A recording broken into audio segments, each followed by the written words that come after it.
Son nom peut vous être méconnaissable, mais sa voix est incontournable pour tous les amateurs du 7e art. Il s'agit de Debbie Davis, une artiste franco-américaine connue par les fans de Disney pour avoir interprété la chanson d'ouverture du film d'animation le plus vu en France depuis près de 30 ans. Il s'agit bien évidemment du Roi Lion. Avec plus de 10 millions d'entrées enregistrées, il s'agit du film le plus vu dans l'année 1994 en France, devant la comédie culte française Un Indien dans la ville, qui a dépassé les 7 millions d'entrées. L'histoire de Simba a touché le public, si bien que tout le monde, ou presque, connaît la moindre réplique ou chanson par cœur.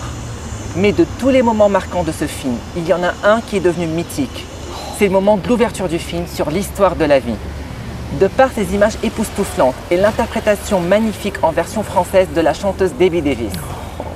Cette artiste exceptionnelle a récemment participé à l'émission La France a un incroyable talent, où elle a interprété en direct la chanson L'histoire de la vie. Chez Disney Films, nous sommes admirateurs de sa voix exceptionnelle et de sa magnifique carrière. De surcroît, nous aimons mettre en avant tous nos artistes français qui participent à la création des doublages français de nos films et de nos séries préférées. Pour toutes ces raisons, lorsqu'on a appris qu'elle était de retour en France, nous avons décidé de contacter Debbie Davis afin de lui poser quelques questions. L'artiste a gentiment accepté notre invitation et merci beaucoup. Dans cet entretien qu'elle a bien voulu nous accorder, Debbie revient sur ses débuts de chanteuse, ses origines, sa carrière bien remplie, ses liens avec la grande famille Disney et ses fans, ainsi que sa participation au spectacle Disney 100, le concert événement qui aura lieu le 11 et le 12 novembre 2023 à Paris. C'est également l'occasion d'en apprendre davantage sur ses passions et ce qui la lie à l'univers de Mickey. Nous tenons également à remercier les équipes de Disney en concert, grâce à qui nous avons pu obtenir cette interview. Bonjour Debbie. Oh, bonjour Disney Phil, je suis tellement honorée, flattée et très émue. Nous sommes également très heureux que vous nous accordiez cette interview et nous vous en remercions énormément. Merci à vous, vraiment merci. Je suis heureuse. Merci. Donc, avant de commencer par vous poser des questions sur Disney, on aimerait bien revenir sur votre carrière, sur vos débuts. Okay. Donc, on sait très bien que vous êtes d'origine américaine et que vous êtes venu en France faire une grande carrière.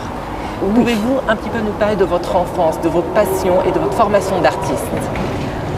Alors, j'ai commencé en faisant des études classiques quand j'étais très jeune.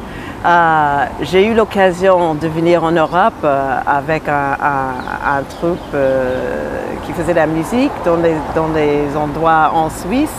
Et puis un jour, l'agent de Sylvie Vartan nous a découvert et nous a demandé de venir en France chanter avec elle. Alors, avec Johnny Jameson d'ailleurs, qui fait partie du Star 80 en ce moment.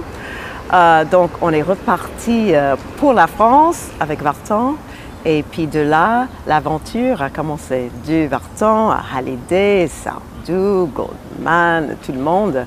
Et j'ai fait une rencontre du destin, c'était avec François Valéry qui avait produit quelques disques pour moi. J'ai vendu quelques millions de disques en solo. Après je me suis mariée, j'ai eu un enfant. Et mon enfant que j'ai baladé dans ce parc, exactement. C'est pour ça qu'on a choisi ce parc pour faire Exactement, parce que c'est ici, même dans le 16e, nous sommes au jardin de Ranelagh. Et c'est là où j'ai passé mes journées avec ma fille. Et donc, j'ai fait pas grand-chose parce que j'étais maman. Et je me suis mariée avec un monsieur que peut-être vous connaissez de Licence 4 qui a fait la chanson « Viens me boire un petit coup à la maison ». Alors, pendant ce petit moment de bonheur, j'ai arrêté un peu de faire des disques en solo. J'ai fait des émissions de télé comme Les Enfoirés. J'ai fait des choristes pour les gens comme Mylène Farmer, Morin, tous ces gens-là. Et j'étais prête à recommencer l'aventure avec mon histoire du Roi Lion en 1994. Le bébé avait grandi. Et qu'est-ce que ça fait d'avoir travaillé à côté de tous ces artistes-là, des légendes de la chanson française comme Johnny Hallyday? Donc, après ce recul-là, vous dites j'ai accompli quelque chose, c'est une grande chose. Alors, de travailler avec les grands comme Vartan ou Hallyday ou Mylène Farmer qui font des très grandes prestations, comment on dit des prestations. Sur scène, c'est vraiment des êtres vivants sur scène qui donnent tout au public. Et c'est là où j'ai appris qu'est-ce que c'était d'être sur scène. Et c'est pour ça, je crois que je serai prête pour le concert le 11 et 12 novembre aux Arènes de la Défense. Ça va être un très très grand moment et je crois bien que je vais penser à Hallyday, à Vartan et à Mylène quand je vais faire cette concert. Nous en reparlerons bien évidemment dans l'interview. Bien sûr. Lors de votre passage dans l'émission La France a un incroyable talent, vous avez dit quelque chose qui nous a marqué. Vous avez dit que c'est grâce à la France que vous avez pu réaliser une carrière aux États-Unis. Que représente pour vous la France? Quels sont les liens avec le public français, avec la France, son histoire? Qu'est-ce que vous aimez le plus dans ce pays? Oh, je ne sais même pas comment je vais répondre à cette question. J'ai eu mon enfant ici en France. Mon enfant est française, elle est française. C'est la France qui m'a donné tout leur amour, toutes ces joies, toute ma façon de vivre d'ailleurs. Alors je suis heureuse, comme je ne peux pas exprimer, d'être revenue ici en France. Nous aussi, on est très heureux de vous revoir. Pour redonner un peu de joie, si je peux, avec cette chanson mythique. Au matin de ta vie sur la planète, ébloui par le Dieu soleil, à l'infini, tu t'éveilles aux merveilles de la terre qui t'attend et t'appelle. Tu auras tant de choses à voir, franchir la frontière du savoir. Recueillir l'héritage qui vient du fond des âges dans l'harmonie d'une chaîne d'amour. C'est l'histoire de la vie, le cycle éternel qu'un enfant béni rend immortel, la rend infinie. De ce cycle éternel, c'est l'histoire de la vie.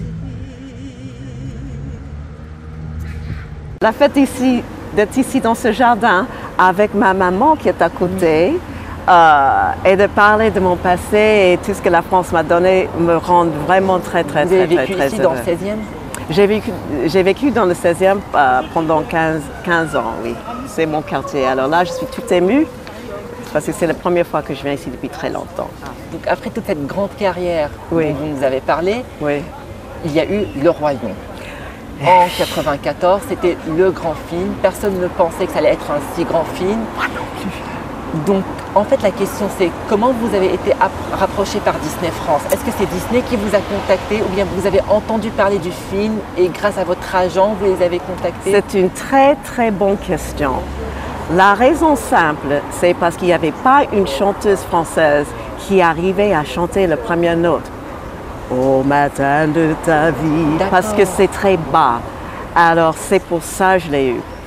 Deuxièmement, je faisais beaucoup de doublage pour les films Disney déjà. Comme dans Hercule, par exemple, je suis une des 7 muses.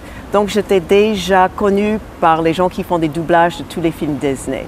Alors quand ils m'ont appelé, ils ont auditionné plein de chanteuses, mais il n'y en avait pas une qui pouvait rendre ce son qui était bon avec la musique africaine au départ. Donc vous étiez familière avec la musique africaine avant? Non, du tout. Nouveau pour vous? Tout. Alors, parce que c'est Elton John qui a écrit la chanson. Oui. Alors, quand je suis rentrée dans le studio d'enregistrement, Elton John et les gens de Disney aux États-Unis étaient au téléphone par satellite parce qu'il fallait qu'eux aussi, ils entendent la voix.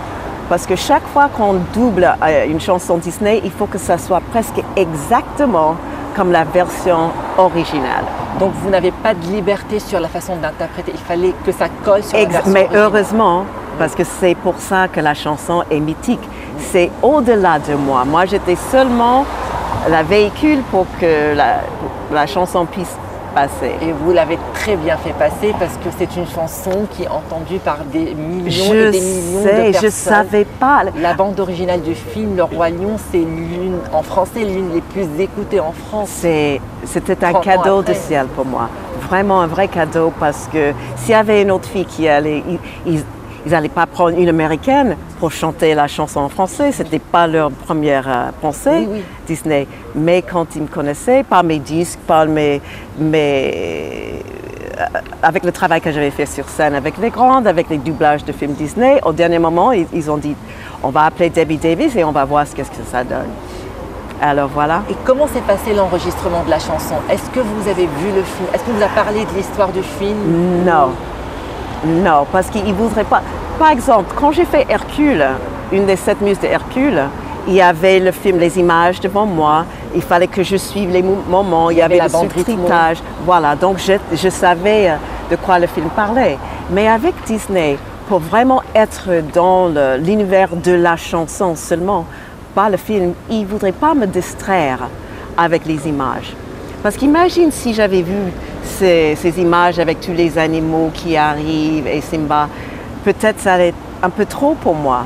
Alors donc j'ai traité la chanson seulement comme un enregistrement d'une chanson. Et quand j'avais les casques sur les oreilles et j'ai entendu cette mélodie africaine, j'ai tout de suite eu des frissons, des chairs de poule. Et alors j'ai chanté la chanson. Il fallait que j'apprenne les paroles en français. C'était pas difficile parce que les paroles sont magnifiques, je crois. C'est vrai. C'est Nick Olivier qui a adapté le film en français. Exactly. Et donc, j'ai bien compris de quoi je parlais. Alors ça aussi, ça vivait en moi. Le moment d'enregistrement avec Elton John et Disney au téléphone et tous les gens de doublage de Disney dans le studio, c'était vraiment un moment magique parce qu'on a su à ce moment-là, on a réussi, voilà, il est là. La voix mélange bien avec la musique, on a trouvé la chanson. Et lors des enregistrements, le film était déjà sorti aux États-Unis, non? Non, pas du tout. Parce qu'en France, il est sorti en novembre, aux États-Unis, c'était bien avant. Bien avant, oui, mais des doublages de films commencent à peu près en même temps. D'accord. Mais les sorties de films, ça dépend, c'est un autre mécanisme de marketing et tout ça. Du film, je ne connaissais pas le film, je n'ai pas vu les images, je ne savais pas quand est-ce que ça allait sortir en salle, mais tout ce que je savais, c'était que je faisais partie de quelque chose de magique. Je savais que c'était pour Disney, mais je savais à ce moment-là, quand j'ai chanté, que j'étais sur une aventure magique et 30 ans après, regarde où je suis. Donc vous saviez déjà qu'il y avait quelque chose. Il y avait quelque chose. Et donc là, votre voix, donc on est bien d'accord qu'elle a bercé des générations. Bientôt, ça sera 4 générations. Il y a les parents des enfants qui ont vu le film, les enfants, donc nous, oui. Une nouvelle génération des années 2010. Et là, bientôt, il y aura une nouvelle génération qui va revoir le film. Qu'est-ce que ça fait d'être une icône transgénérationnelle grâce à cette chanson écoutée par des millions de personnes? Et pas qu'en France, il y a beaucoup de pays francophones aussi, d'autant plus maintenant avec les réseaux sociaux, on peut écouter toutes les versions Disney et tout le monde adore votre version. Qu'est-ce que ça fait tout ça? J'ai vraiment du mal à m'exprimer parce que c'est au-delà d'un rêve. On ne peut pas imaginer ces choses comme ça. Je vais te raconter l'histoire d'une émission La France a un incroyable talent.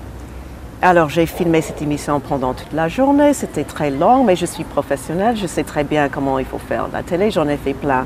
J'ai répété la chanson. Je sais bien faire ça parce que je suis sur les scènes depuis très, très longtemps.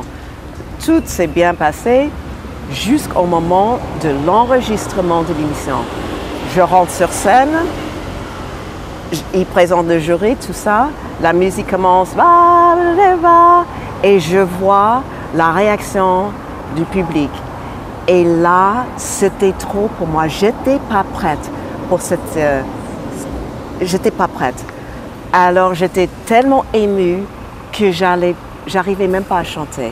J'étais obligée de couper l'enregistrement pour reprendre my feelings.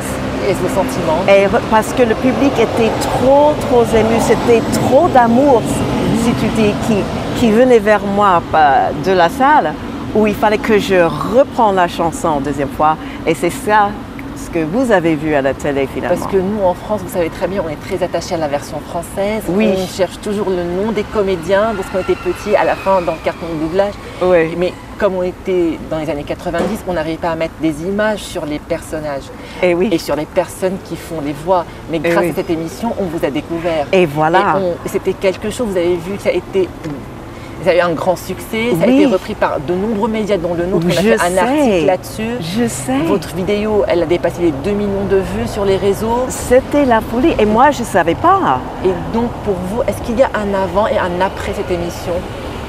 Ah oui, donc l'avant l'émission, c'est que l'on a enregistré. J'étais très émue, la salle était contente, les gens ils étaient contents, mais pour moi, dans ma tête, je ne savais pas à ce moment-là à quel niveau ça va devenir, how big it was going to be. Alors, quelques mois après l'enregistrement, il est passé à la télé.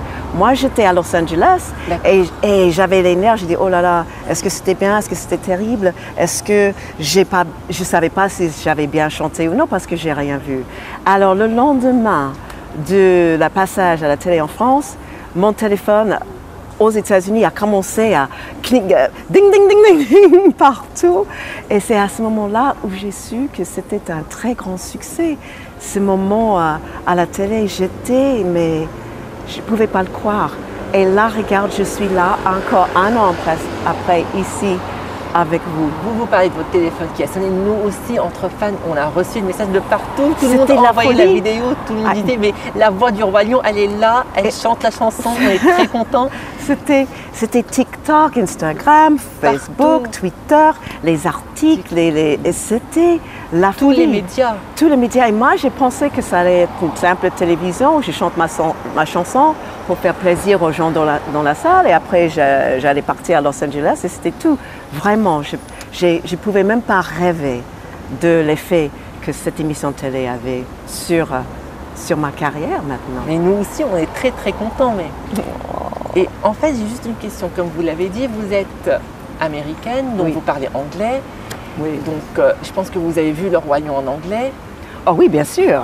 Et vous vous êtes rendu compte que en France, lorsqu'on double, on garde le sens général, mais les mots changent parfois dans les chansons. On ne garde pas les mêmes mots. Donc, si je vous lis par exemple la chanson en anglais, it is, it's a circle of life, and it moves us all through despair and hope, through faith and love, till we find our place on the path unwinding. Alors qu'en français, on a dit c'est l'histoire de la vie, le cycle éternel, qu'un enfant béni rend immortel la ronde infinie de ce cycle éternel. Qu'est-ce que vous avez comme avis là-dessus? Est-ce que vous trouvez que c'est bien d'avoir cette liberté dans les traductions ou vous préférez plus un truc Moi, je ne connaissais pas la version américaine. Oui. Quand j'ai enregistré la chanson, le film est sorti nulle part. Oui. Moi, j'étais seulement concernée par la chanson française. Donc, je ne connaissais pas les paroles en anglais. Pour moi, quand j'ai enregistré cette chanson, c'était la poésie française. Oui. Je ne pensais pas à la version en anglais. Mais lorsque vous avez vu en anglais le film, vous vous êtes pas dit que c'était bien ce qu'ils ont fait en français ou vous aurez aimé que ça colle plus à ce qu'il y avait en anglais? Non, c'était parfait en français. C'est deux choses complètement différentes pour moi. Alors quand je l'ai vu en anglais, c'était comme tout le monde, c'est un public comme tout le monde. D'ailleurs, j'aime beaucoup mieux ma version. Le texte, vraiment, c'est beaucoup plus poétique. Plus poétique. Exactement. Disney France est connu pour ses chansons poétiques. Et ce qui est difficile à faire, c'est qu'il faut quand même que ça rentre dans le sens de lyrics anglais. Donc il fallait bien trouver des propres mots en français pour avoir des sons qui matchent le son anglais. Exactement. Donc c'était pas évident. Non. Et donc c'était une belle réussite. C'est pour ça que l'adaptateur, il a fait un travail excellent, merveilleux. Alors donc voilà. Et donc la question qu'on pose toujours aux gens qui participent au doublage français, qu'est-ce que vous préférez vous dans vos films d'habitude? La version française ou la version originale? Ou vous regardez les deux indifféremment? On parle de quoi? Le Roi Lion seulement? De tout. Ça dépend quel genre de film. Pour les films Disney, les animations Les films Disney, quand je suis aux États-Unis, mais bien sûr, il faut que je le voie en anglais.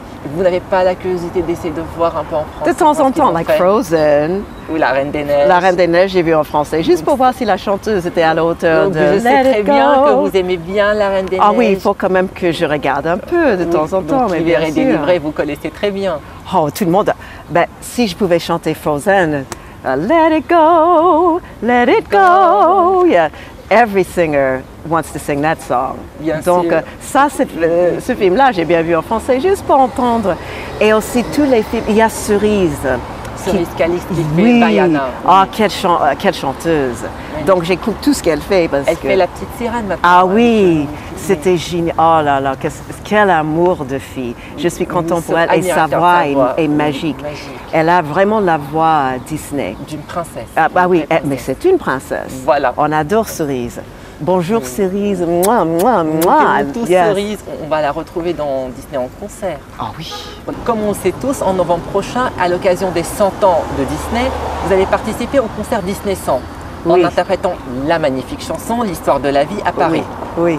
Donc comment avez-vous été approché pour faire partie de cet événement? Et vous aurez également Fleur avec vous, la directrice artistique du Elle va concert. vous en parler. qui va Mais également déjà, parler. il faut que je vous dise, c'est la reine la plus grande en France. Déjà. Ça va être avec que les chansons de musique de Disney que tout le monde aime, que moi, que j'aime. Ils vont avoir un orchestre, et les enfants, et les princesses, comme Cerise, et plein des Charlotte. images. Ça va être magique.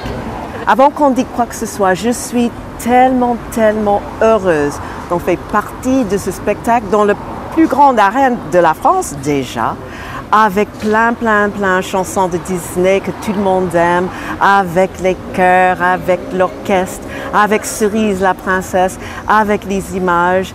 Je suis vraiment, j'arrive pas à le croire. Déjà, c'est magique et je peux pas trop en dire parce qu'il y a des surprises. Nous sommes impatients de les découvrir. Oui, mais je peux te dire que c'est au-delà de tout ce que je pouvais rêver, vraiment. J'ai une chance inouïe. Donc on attend Le 11 et 12 novembre. pour vous voir, pour vous écouter. Oh là Ça là. va être un moment formidable. Ah Nous oui. avons également Fleur, la directrice artistique de l'événement, qui peut un petit peu en parler si vous voulez. Bonjour. Donc les 11 et 12 novembre 2023, on vous donne rendez-vous donc pour les 100 ans de Disney à Paris La Défense Arena. Ça va être un spectacle exceptionnel, plus de 3 heures de concert, toutes les plus belles chansons de Disney qui vont être interprétées sur scène par des artistes formidables. Debbie évidemment, il y aura Cerise Calixte, Charlotte Hervieux, tout le cast d'Encanto et plein d'autres guests qui ne sont pas encore annoncés, mais je pense que ça va plaire au public. Pour ça, on travaille très dur en ce moment, d'arrache-pied tous les jours. On a des nouvelles idées, on travaille sur la mise en scène, sur les décors. Il va y avoir des danseurs, donc on travaille sur les costumes. Oh, wow.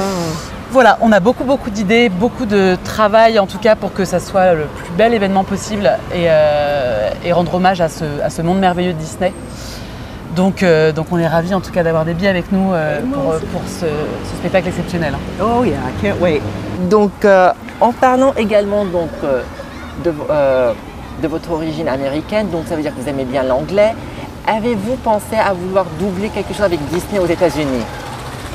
Ou vous ne voulez pas du tout? Parce que vous avez doublé Hercule en français, Le Roi Lion en français, mais vous n'avez jamais fait quelque chose en anglais avec Disney? Non, et j'avais pas envie. Parce que c'est ici en France. Je fais partie de la France. Vous faites partie de nous, bien sûr. Yes. Pour quelle raison aller faire ça en anglais quand je l'ai fait ici en France? Vous le faites merveilleusement bien. Merci. Non, je suis trop heureuse d'être la chanteuse de Roi Lion en France. Ça ne m'intéresse pas du tout de le faire aux États-Unis. Ils ont bien fait leur travail. On peut vous garder pour nous. On peut vous garder pour nous. Merci. Et toujours en parlant de Disney. Yes. Donc, on voit très bien que votre tenue fait allusion à votre personnage Disney préféré. Minnie Mouse. J'adore Minnie Mouse. Alors, je me suis habillée dans ce petit tenue. On pense à elle avec les polka dots. J'ai mis un peu de rouge pour donner un extra.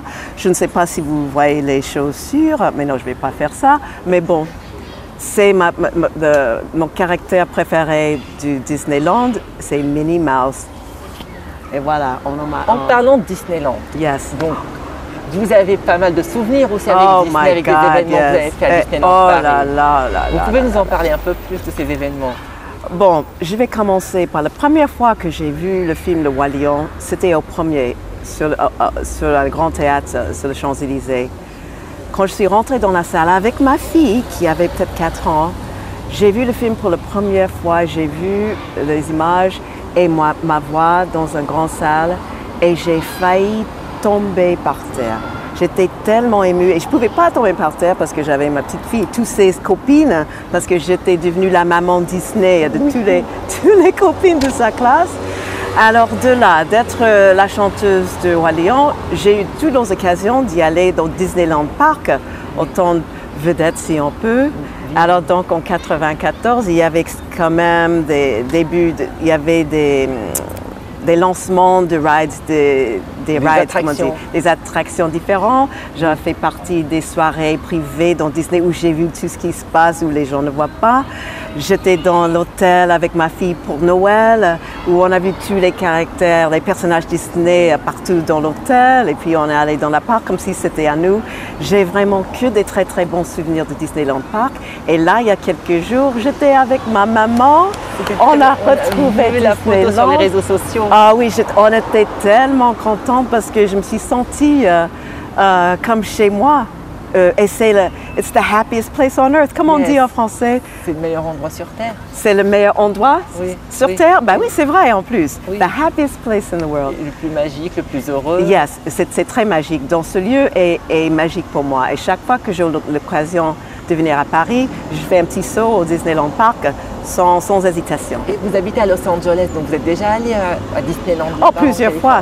Ah oui. Mais je préfère celle-là de Paris parce qu'elle est plus neuve. Elle a plus de fleurs et tout ça, parce qu'il y a les saisons ici. Oui. À Los Angeles, c'est sec, donc il ne peut pas mettre les fleurs, c'est pas autant les fleurs là-bas qu'ici. Donc celle de Paris est beaucoup plus jolie à mon avis. Vous avez eu l'occasion de voir le spectacle du Roi Lion à Disneyland là, lorsque vous y étiez? À Paris, oui. Quand le film est sorti, oui. Même là, il y a un spectacle. Oh non, j'ai pas eu le temps cette fois-ci, non. Et lorsque le film est sorti, avez-vous participé à des événements à Disneyland pour le film, pour des projections, non, des spectacles? J'ai eu le grand honneur d'y aller dans les hôpitaux et chanter pour les enfants. Ça, c'était la plus grande chose. Parce que Elton John n'était pas libre pour faire la promotion du film. Donc, ils m'ont laissé faire ce genre de promotion qui m'a donné l'occasion d'y aller voir les enfants dans les hôpitaux avec Simba et tous ces personnages du film. Donc, j'ai pu chanter aux enfants dans ces lieux-là et je suis émue en pensant. Mais c'était ça, au lieu de faire des spectacles de Roi Lion, je faisais des petites choses comme ça. Et c'était vraiment quelque chose de très touchant de pouvoir faire ce genre de choses avec ce film. Et en parlant de film, quel est votre film Disney préféré? On sait que chaque fan Disney a son film préféré. Le vôtre, c'est lequel? Le Roi Lion, mais quelle question? Mais quelle question! Le Roi Lion, bien sûr. Mais si j'avais un deuxième préféré, ça serait Frozen. Comment on dit La Reine des Neiges. La Reine des Neiges, parce que la chanson, je suis chanteuse. Alors là, cette chanson-là aussi, c'est iconique. Alors, s'il y avait une chanson que je voudrais doubler, ça serait... Libérer, délivrer. Ah, that would be that one. Ça serait celle-là, oui.